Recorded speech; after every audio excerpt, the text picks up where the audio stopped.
Queridos, vamos pegar nossos livros, mas antes deixe-me falar algo para vocês, rapidamente.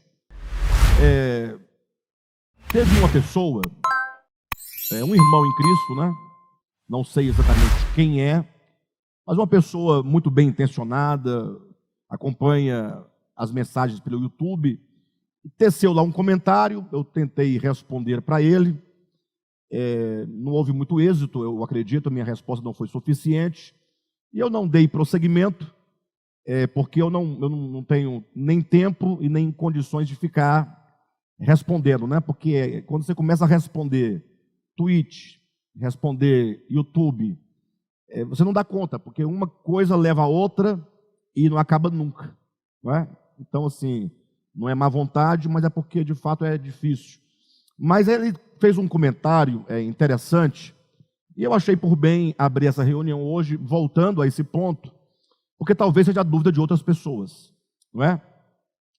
Ele perguntou sobre o fato de nós lermos Gênesis capítulo 2, capítulo 3, capítulo 2, né, e 3, que é a história da criação, o jardim, as duas árvores, a queda do homem, o fato de nós lermos metaforicamente, né?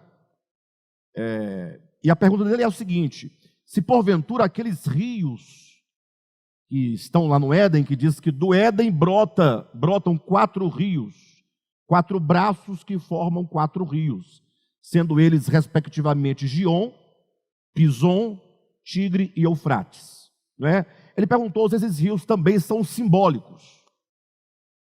Uma pergunta interessante, mas a pergunta, na verdade, ele não quer saber se é simbólico, ele quer saber por que ler simbolicamente Gênesis 2 e 3, e ao chegar nos rios, achar que o rio é literal, porque os rios existem, né?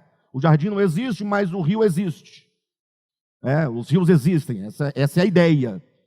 Como considerar coisas metafóricas com coisas concretas, empíricas, fatuais, né? Bem, a maneira como eu respondi para ele foi a seguinte: eu falei, você se refere a quais rios? A quais rios você se refere? Eu queria que ele me respondesse que era Gion, Pison, Tigre e Eufrates. Ele não me respondeu, ele respondeu somente Tigre e Eufrates. Mas quando eu perguntei a que rios você se refere, não é que eu não sabia quais os rios que faz menção lá em Gênesis 2. É porque eu queria que ele respondesse na íntegra. Aí depois eu perguntei, você já fez uma pesquisa histórica e mesmo geográfica desses rios? Eu queria que ele me respondesse. E ele não me respondeu a pergunta, ele só respondendo que, falando a mesma coisa, a pessoa repete a mesma pergunta e não chega ao ponto, e não responde exatamente o que se diz. E por que eu perguntei para ele sobre esses 4 rios? Primeiro, porque se você buscar na geografia da região, você vai encontrar somente o Tigre e o Eufrates. Você não vai encontrar o Gion e Pison, 2 rios que não há na geografia, embora estejam lá em Gênesis. Isso é uma prova mais do que categórica de que nós devemos lê-los não literalmente, não tomando o texto de Gênesis 2 como um relato histórico, mas como um relato simbólico.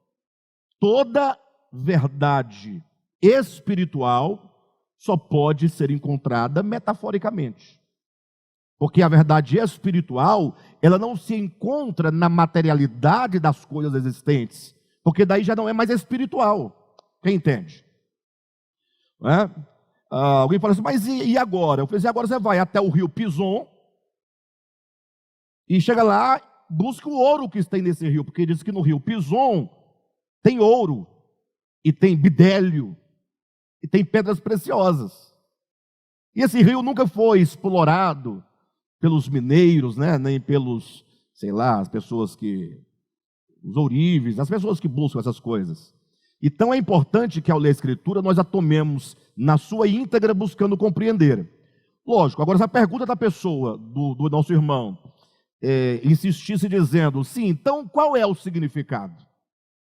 E aí nós vamos nos deparar com uma certa dificuldade, porque nem tudo que está representado simbolicamente na Bíblia é possível provar pela própria Bíblia o seu significado.